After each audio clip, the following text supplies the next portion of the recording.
Guess what day it is? Blitz Day? Right, Kyle? Yes, sir. It's Wednesday. It's the time for the Blitz, presented by HS Game Time. And of course, Adrenaline Athletic Training here in Riverside. I'm Fernandez. You know this guy. It's the big ticket KG, Kyle Glaser. And Kyle, we've got two high school basketball teams still in the state playoffs. They'll be playing for Southern California regional titles this weekend, and we are very pleased to say that Canyon Springs will be joining us on the show in just a little bit. Yeah, the Canyon Springs girls have really established themselves as one of the top programs throughout Southern California. They're in the state state regional championship game in Division I. It's not like they're doing this down in Division V. I mean, this is Division I, some of the best of the best, and the Cougars are second straight year with a deep playoff run. So we're going to have Cheyenne Greenhouse, Sharnea Johnson-Chapman, and Kamari Hollis joining us on the show in about 10-15 minutes, so sit tight for that. But first, let's start with boys basketball. Centennial still alive, and Kyle, you saw it last night from by all accounts on Twitter. It sounds like it was an amazing game. Really, really was. Centennial came out red hot. So deep. You know, they lose a guy like Parker Jackson Cartwright, Arizona commit, stud of studs, if you will, and they're still able to, to win it inside 10 seconds. Both hit the rim. Centennial got, that extra chance in overtime, and they took advantage. Cedric Bearfield, big players making. A Loyola team that beat Centennial, I think, by like 21 not too long ago, earlier this season. Back in December, we've talked about how a lot of teams change from December to March. It's so you can really control the offense, run the floor, affect things both offensively and defensively. Makes you change it up a little bit. Loyola was still an excellent team, but you have to wonder if he was still there, would they have won? Regardless, a great win, I should say, for Centennial. To the Division I Southern California Finals to take on, who are they taking on? Taking on Chino Hills. Oh, funny you mentioned that, Kyle, because we have video of their first meeting earlier this season. Let me crank that up. Jeff Parenti hooking us up. 775. Don't know a whole lot about Chino personally, Chino Hills, but obviously one of the top teams in the state. Cedric Bearfield hit a shot at the buzzer to win that game. Chino Hills is led by Lonzo Ball, a guard committed to UCLA. They play very, very fast. They've got a lot of guys who can hurt you, but Lonzo Ball and his brother wins this game by, more than 5 or 6 points. These are two very good teams. It's going to be a great showdown. And, we kind of looked at the brackets, and the word around the newsroom was, Centennial has a shot to really run this and get all the way to that state championship game, and they're doing it. Absolutely. They really made their first 2-round games look pretty easy. They had a little bit of a struggle in their second-round game against Fairfax, where they let Fairfax get all but a couple seconds, really. They just let things get a little dicey. So Centennial's playing well. They're when they beat Chino Hill 77-75 on December 28th at the San Diego Holiday Classic. Now, North bowed out of the playoffs last week in a loss to Westchester in the Open Division. What can you say about North? A great run. Unfortunately, they were in the Open Division, so each other in the Open Division of Southern California Regional Finals. So I mean, it's not like that North. Speaks volumes. Right. North didn't lose to teams who weren't very good here. I mean, North lost to arguably ranked team in our poll come into the season, almost no matter what Centennial does, simply because North was playing in the Open Division. It was a higher division. They beat Centennial. Everyone's really, really, really good and can beat anyone else. Yeah, going back to that Westchester game against North last Friday, the Huskies, they hung around a little after one. And it was 32-20, I believe, at half. So, I mean, North was within some striking distance. Get your analysis on this is, I've seen North play quite a bit, and Mike Barty usually has his go-to guys in his especially those second chance points off the offensive end. 38-21, Westchester won the rebounding battle, and really that's with at the very end. North had a Con Taylor, Dikembe Martin, Isaiah Clark on the bench midway through the first and second quarter, just trying to find a rhythm, and never really happened early in state playoffs. You can help yourself with a deep run, but I don't think the fact they lost to Westchester should take anything away from the incredible season North had. They lost to Fairfax, a team that Centennial ended up beating in that next round. But King, won CIF. Great season for them by all accounts. And both times the team they were facing was bigger, a little bit faster, a little bit stronger. And you talk to both coaches and players afterwards, and they'll say, yeah, they ran to a better team that was probably a little more prepared and a little more focused. So you take physical advantages plus mental advantages, and that's how you end up losing on your home court by double figures, as both these teams did. But if you win CIF, I guess. In the state playoffs, in any round, you're just not. All right, so let's go back to North just for a moment. Deshaun Taylor, one of the top scorers in all the Inland Empire, all of Southern California, all the state for that matter. But he doesn't have any offers going to the University of Denver. Deshaun Taylor, what's he got to do to get a scholarship here? You know, I think this is a classic case of coaches overanalyzing. You know, sometimes from a low point, so, you know, there's concern about that. But at the end of the day, here's a guy who gets to the bucket. You don't average 24, 25 points a game, playing a pretty good snap, but there's no question he could absolutely help a lot of Division I teams out there. And I got to be honest, I look at UC Riverside and just how, to be frank, being 8th place in the Big West, you're not very good. You got this kid in your hometown averaging 25 points a game who can get to the hoop. Whoa. These guys need some games. So I think whatever Division I school is smart enough and has enough foresight to see, hey, Deshaun Taylor, sure, he's got some things he can work on, but he can score and we could use that, is going to make out like a bandit. All right, we are live at Adrenaline Athletic Training here in Riverside, and as you can see, these little kids need some backs. We've got Canyon Springs coming up. So, hey, Cheyenne Greenhouse, why don't you come up here and take a seat? And Charnay and Kamari, if you can stand on this side to the finals, where they lost to Long Beach Poly in the state Southern California finals. This year, they get put in the open division, ran into so we're going to talk to them. Your thoughts on that? I mean, Canyon Springs, like I said earlier, at the top of the state championship games, and you don't do that without being a really good program on a lot of levels. All right, we're joined now with Cheyenne Greenhouse. And Cheyenne, we're looking at some video from last year's state title game. Does it make you want to get back there? I think for us as a team, having the opportunity to have played last year in the state finals and not coming out with a win kind of like motivates us to want to go out there and get this win so we can attend the Sacramento game. What's the biggest thing you guys learned last year by playing in that game? The biggest thing we learned, I think, is to make sure that we work hard and that we're willing to put everything we have on the court and just come out and play how we can play and not be worried about the environment or whoever our opponents are. All right, we're going to get to Charnea and Kamari in just a second, but let's go back to the game against Troy last night, a team that you saw for a second time. We're going to take a look at some pictures. What did you guys do well against them? You guys are playing a pretty high level of basketball right now. I think what we did well against Troy was we ran our offense. We were patient. We came out. We were aggressive on the boards. We worked as a team. Our defense was on point, and everything was just working out for us. And we had a great support team in our fans and our faculty and school members. Now, you guys have really stepped it up in the postseason. I've talked to a couple people who say they feel like you guys have brought up your level of play here in the postseason, playing better now than you were at a lot of times during league. Do you feel like you guys have really upped your game here in the postseason? I think we just kind of want to go out there and show everybody that we can play and that we deserve to be one of the top teams out there because we work really hard. And I think we know we have at stake and we know what we can do, so we're just trying to put that on the floor every time we play. So obviously you guys have a big game coming up on Saturday. What do you think it's going to take for you guys to come out on the winning end this time? I think that we're going to have to come out with the same intensity that we've been playing with the last 2 games. We're going to have to work together as a team. We're just going to have to put everything we have on the court and not give up until fourth quarter's over. All right. Say it's, Saturday. You're getting ready for the game. What do you anticipate feeling as you get ready for this moment, another opportunity to go to state? I think, since we've been here before, we kind of know what to expect, as far as the environment and the atmosphere. I think we just have to come in calm and just take this as any other game. Don't let anything overwhelm us. So. All right, Pep, I'm going to toss it over to you here in a second. Going back to, this year, what do you think it is about this team that has allowed you guys to have a repeat season? Because a lot of times you have a great season, but it's hard to do it again. I think we've had some experience. We're kind of used to playing with one another. I think that we all have the heart to want to win, and we're all determined to win no matter what it takes. So I think that's kind of what's helped us get this far. Beautiful. All right, I'm going to toss it over to Pep Fernandez. Pep, bring Charnay and Kamari over. Charnay, and Kamari, they want to break it down too. Canyon Springs taking on Alemany Saturday.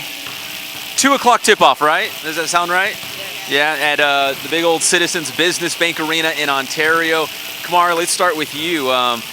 Beat Troy last night to punch your ticket to the Southern California Championship game in Division I. How exciting is this for the Canyon Springs program? Oh, it's very exciting. It just showed how we have grown as a team. It's just, you know, it put that aspect of we can play as a team and still win. We don't have one person that we have to rely on. We all have different roles and we know what they are. So it's just a good thing. All right, Kamari Hollis, Charnea Johnson-Chapman.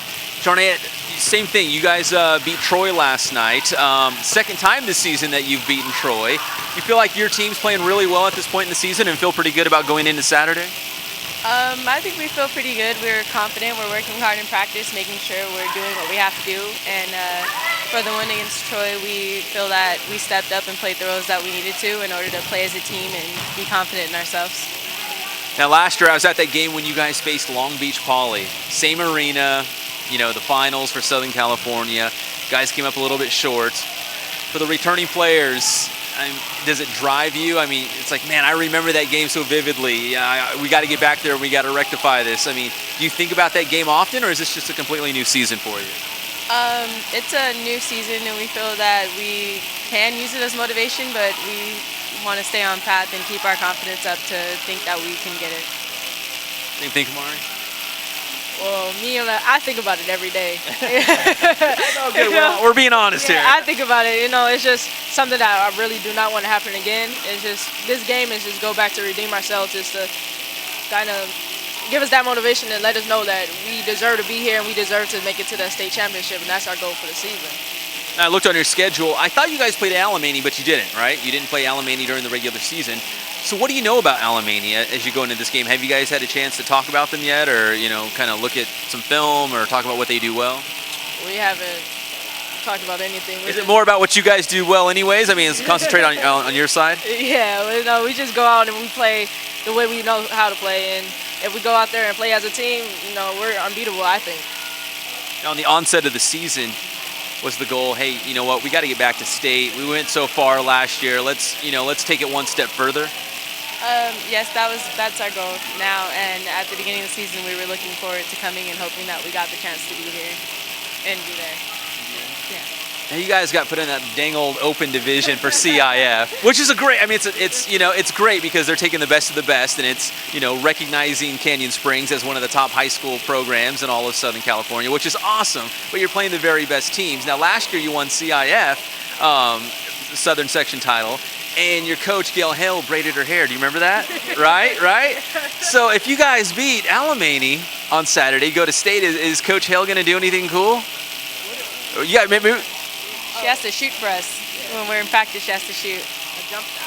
Yeah. And she gets to shoot a jump shot if we make it to that state championship. She said she'll do it that year. So. What, a jump shot? What do you mean, like in practice? We have never seen her shoot a jump shot, so never. So that's the deal for this season. If we make it to the state championship, she has to shoot a jump shot. So she's good at going around and telling you guys what to do and all that, but you never actually get to see her shoot, huh? We've never seen her shoot, and we've tried, but she said if we make it to state, she'll shoot for us.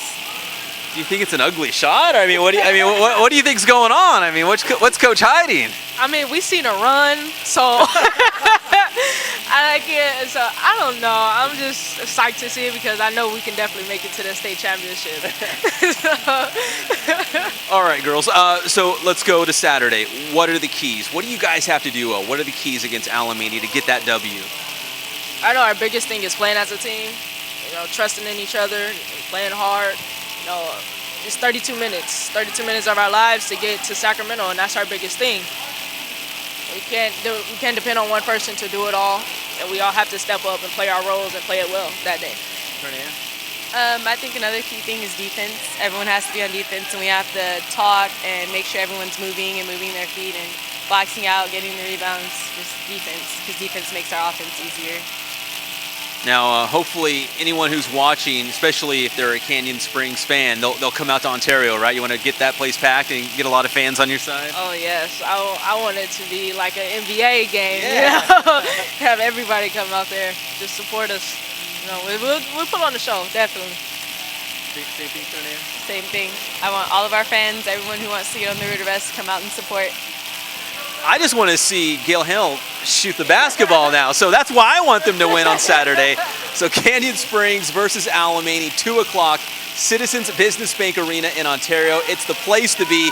Go on and root on the Lady Cougars Saturday as they go for the Division I Southern California title. Kyle, let's go over back to you, and we'll wrap up with Cheyenne Greenhouse over there. Absolutely. Now, Cheyenne, I have to ask you, Gail Hale, what's it like playing for her?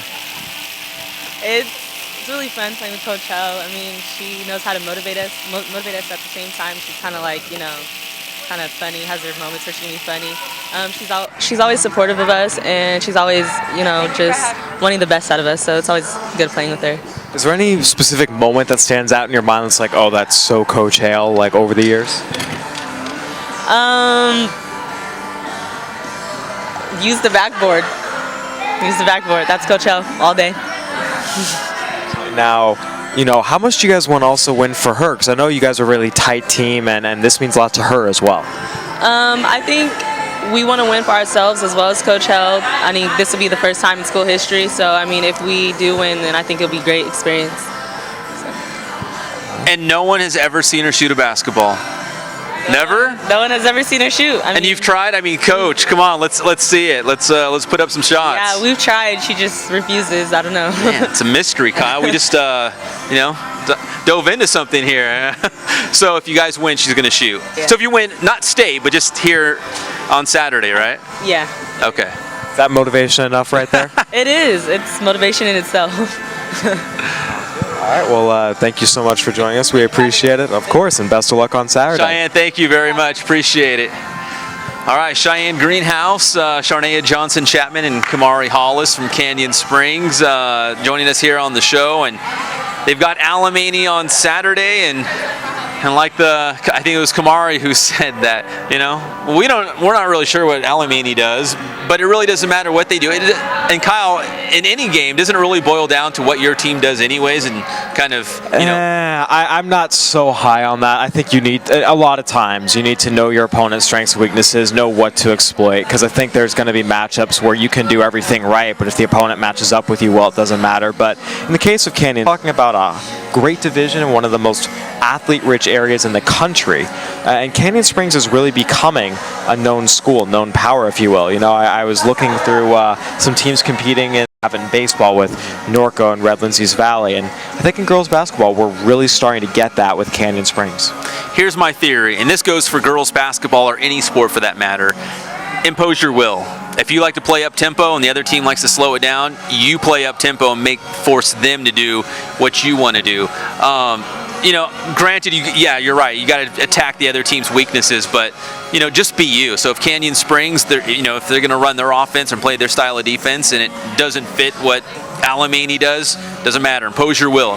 Do what you want to do and make that other team fall into your trap. So that's Absolutely. My theory. Yeah. And yes, I completely agree with that. And so it'll be interesting to see Canyon Springs, and then right after they're done, that's when Centennial takes the court. So they're gonna have big doubleheader, right? Big doubleheader, back-to-back action, and this is for it all. This is for what a lot of these teams have hoped to accomplish at some point, and these two teams have a shot to do it. So everyone involved is going to come out motivated. You won't see any slow starts. You won't see any half efforts. I think you're going to see the best of the best from all of these kids. And we nearly had 3 teams playing in Ontario this weekend. The Lakeside girls in Division III falling to Santa Margarita by a final score of 73-58. So, Lakeside still had a fabulous year, and they made a deep run here. They lost in the CIF championship game, still got a berth in state, and here they were all the way in the Southern California semifinals. So congratulations to Lakeside on a great season. They did lose to Santa Margarita 73-58. So once again, we are live at Adrenaline Athletic Training here in Riverside. As Kyle, we switch gears now to baseball, and you've got I don't call it a tournament. I guess it's a showcase, right? Coming up on Friday, a big one at the Diamond in Elsinore. Yeah, so the Southwestern League, which is pretty much the strongest league in the area, is having a triple header at the Diamond in Lake Elsinore. It opens up with a great matchup. Temecula Valley versus Vista Murrieta, follows with Great Oak versus Murrieta Valley, and then Chaparral versus Murrieta Mesa, all in a row. 14 Division I players will be on the field for this triple header. I mean, and really that's for 5 of the teams because Mesa doesn't have any Division I guys at the moment. So 5 teams, 14 Division I players. The talent is going to be incredible. There's going to be a lot of scouts there, a lot of recruiters, because there's still some great uncommitted talents as well. Think about guys like Mitch Kemp and JT McClellan. You know, those 2 guys would be the best player on most teams, and they haven't committed yet. So it's going to be great baseball. It's going to be the league opener, so there's going to be a lot of passions. And if you have any interest in high school baseball, really.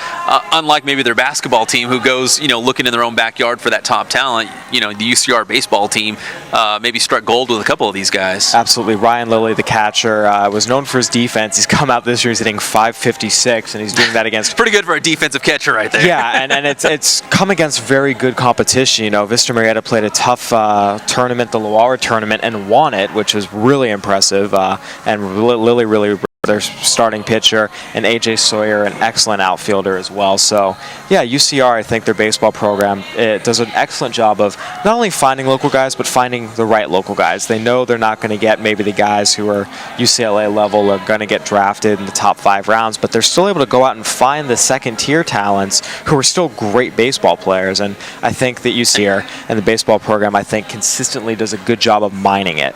And speaking of the showcase in Elsinore and all these D1 guys, when you put together your HS Game Time Top 10 baseball rankings for this week, by no surprise, it's full of Southwestern League schools. 4 of the top 5, top 6 most of the year. They are going to the title game of the very competitive Pirate Falcon Classic.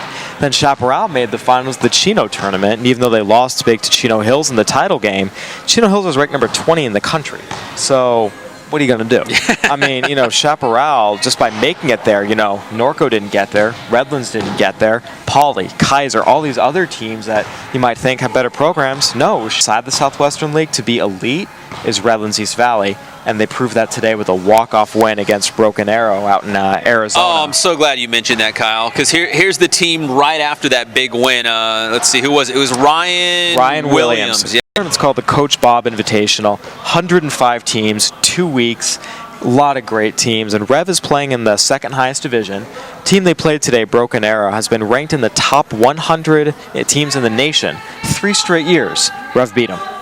That's impressive. Very much so. So congrats to Ryan Williams. That walk-off bomb coming in the 9th inning, 6-4, that final score against Broken Arrow. And as you said, outside of those Southwestern League schools, Rev are highest ranked. And so far, 1 loss, I think it is, on the season? 0. They're undefeated. Oh, they lost 1 at this tournament in Arizona. Oh, they did? Did they lose Monday? They lost Monday to Valley Vista. Don't ask me where that's at. It's 6-5. Okay, Arizona. Okay. And yeah, and you really look down, and there's still a lot of other really good teams. We mentioned Norco, Kaiser, I go down Temescal Canyon, Elsinore. There's a lot of good teams, but right now it's hard to say anyone but the Southwestern League is the king of the area. And truthfully, the Southwest was where a lot of baseball success was last year, too. Yeah. Temecula Valley made the title game. Vista Marietta reached the semifinals. Temecula Prep also, Prep made the finals. Elsinore made the semis. I mean, the Southwest, I think, is really establishing itself as the baseball region in the Inland Empire, even more so than the Chino, Rancho Cucamonga area, because Chino Hills is great and Los Osos is really good, but in terms of depth, I think the Temecula Marietta area beats them. Yeah, across the board, I completely agree. You mentioned they were a team that was 2 weeks away from winning the Big 8 last year. Ran it, stumbled down the stretch, but they still return a lot of good players. And the Big 8, it looks open this year. I mean, Norco, I think, is the best team, but they're beatable. They dropped a game to Citrus Valley, and they split with Great Oak. And then, you just don't know what to make at this point in the season. Corona, Santiago, Roosevelt, Centennial's off to a 5-1 start. I mean, those are all really good teams. The pecking order is yet to be determined, though. All right. So we also have some tournament champions. San G, right? San Gorgonio. Vista Marietta. We mentioned who's the other team I'm missing? Hill. Citrus Hill. Yeah, Citrus Hill. And for Citrus Hill, we had a chance to catch up with PJ Walker. He's leadoff man and also center fielder for Citrus Hill. He's going to San Diego State to play football for the Aztecs. But according to his coach, Drew Valenzuela, PJ's really seen some growth on the baseball diamond, and it has PJ thinking, I always play both sports. I don't know which one I like better, but I always play both sports. Can you be the next Bo Jackson out there? You gonna maybe do both, or no? Is this it? I try, so I'm trying to do that. Do you want to play baseball in your future still, or yeah? Are you going to try to play at San Diego, or? Yeah, I'm going to try to play at San Diego too. All right. You know, PJ's made strides the last 2 years that I haven't seen many kids make. For him to be a two-sport player, I think he has a chance to play at the next level. It's going to take a lot of work. We've talked to the coaches already, so they're going to give him an opportunity. Final game, but they beat Nordavista 8-7 in extra innings. And Talkwitz didn't win a tournament title, but still off to a great start. Programs renowned for churning out, pro and college players, as I wrote in my weekly notebook. The higher division teams, Talkwitz beat them all. I mean, that was really impressive. I think that was the most impressive 3-game run of any of the teams we saw compete, including Vista Marietta. I actually think Talkwitz's field and those 3 wins was tougher than Division 5 rankings. It's going to be interesting to see, but I think they firmly established themselves as a championship, not just contender, but a favorite to reach the title game just with this one run alone. All right, so Tiago, I apologize, I didn't say it right. Number 1, and you can't argue against that. Vista Marietta, Norco, Riverside Poly, some of those same schools that you're accustomed to seeing in the rankings. Ukaipa, though, cracking the top 5, and this is a team along with Chaparral that EPJ has talked about, saying, you know what, they're not getting a lot of hype at this point. But look out, this is a very good team, and maybe the front runner now in the CBL. So watch out for Ukaipa. They're in the top 5 now for HS Game Time, the top 10 rankings. All right, and some football news. Football University Combine taking place this Saturday, Linfield Christian High School. And Kyle, I got some of the details here. It's 1 to 3:30. Grades 6 through 11 are invited. If you're the offensive or defensive MVP, you get an invite to the U.S. Army National Combine in San Antonio in January. So if you go to this combine for the Army and perform well, you almost lock up a spot in that Army nationally televised game when your senior season. So this is a big deal. If you go down there and show well, that could be the start of something very big if you're a high school football athlete. Yeah, a lot of this is, you should probably go for self-improvement first and foremost. You can learn from a lot of guys like Deshaun Burns who have a lot of experience, but that's definitely a huge bonus. If you go out and perform well, you never know. There's been a lot of kids who they do great on the field, but just they don't get seen, but they have a good combine, and before you know it, they shoot up. We look at a guy like Achille Ross, great year last year. Not a lot of chatter, goes to a combine. Great coaching. This guy might be a little bit before your time. Do you remember a big lineman named Tim Crumry? I do not. Okay, he's going to be there at the camp. I talked to Deshaun Burns, the head football coach at Linfield Christian, a little bit about this combine. Tim Crumry will be there, and as well as Jordan Campbell, Norco guy who just signed with the Kansas City Chiefs. He'll be down there helping out also at this combine. So you're right. If anything else, you go down there and you get better, which will benefit your team this fall. So you can pre-register at footballuniversity.org, or you can just go to the combine on Saturday at Linfield Christian, and for $35 just sign up right there and go for it. It's 1 to 3:30, grades 6 through 11. And he mentioned Achille Ross going to these combines, going to these 7-on-7 deals, and it's almost kind of funny. For recruiters who don't, Well, you get to see a lot of people in one spot, and you don't have to go to this high school and this high school. So I think it needs to be a combination of, okay, this could look good in the combine. Let's see what he does in a game situation in pads when, there are linemen on the field and guys trying to tackle you as opposed to a 7-on-7 combine. Nonetheless, it's an awesome opportunity, and it's cool to see a kid like an Achille Ross who, for whatever reason, didn't attract a lot of attention during the season, but everyone who saw him was like, this guy can play. Yeah, stud. And now it's finally paying off. It just happened to pay off in the combines. Well, we had him on the show, and is he good against other good players? Right. And apparently he was, because when he came on the show, and I was trying to do the math here, Kyle, he already had UCLA, your Sun Devils at Arizona State, San Diego State, and Washington State. He has since gotten Oklahoma. Sooners have a pretty good football team. All of a sudden, he's the most wanted guy around. So, gotta say, interesting. Give Bob Stoops credit. You mentioned all those schools. Those are great programs, but none of them are at the level of an Oklahoma. We saw the same thing with Curtis Bolton, a guy who plays hard, plays fast, plays well for whatever reason. Once again, I think a case of over-analysis on the part of certain coaches and recruiters. Felt, we don't know if he's right for us, was somehow only a 3-star recruit, which was a joke. Yeah. But then Bob Stoops said, okay, this is a guy we know can play. Let's do this. And we're going to see the same with Achille Ross here. So I want to give Oklahoma, I think they do a really good job mining. Hey, KJ Young's a stud. I got this guy Achille Ross that plays just like him. So I don't know. I don't know how it all came together, but obviously Oklahoma offered. They know something. Whatever it is, they clearly are. It'll be interesting to see if Oklahoma can continue to mine this area. They had some great players out of San Diego, Kenny Stills and Tony Jefferson. They've moved up into the Inland Empire, and give the Sooners credit for really, they're a national program and they're recruiting like one. Now, I heard from Vinny Fazio a couple weeks ago, and he said, dude, let's get on the show. Let's start talking about next fall. Let's talk about football season coming up. Let's talk about the class of 2015. So when we have Coach Fazio on, hopefully soon, we'll talk about Akili Ross. Malik Lovett at Redlands East Valley, another guy getting a lot of attention. Off the top of my head, who's another guy that's we getting have a lot of offers? Jaire Stewart, defensive back at Centennial. That's we have right. Joseph Jaire, Price, an offensive lineman at Redlands East Valley. Then, of course, Blake Barnett and Shariron Jones, the quarterbacks. Oh, Blake Barnett and Sharon Jones. Yes, that's right. Yes, right, Sharon. Spelled Shariron, pronounced Sharon. So it's spread around, and there will be guys, more from Norco and Centennial. Vista Marietta has a couple guys, Jamie Nunley, Shannon Walsh, they always Colin do. Baker. So, yeah, they always the usual suspects plus some more.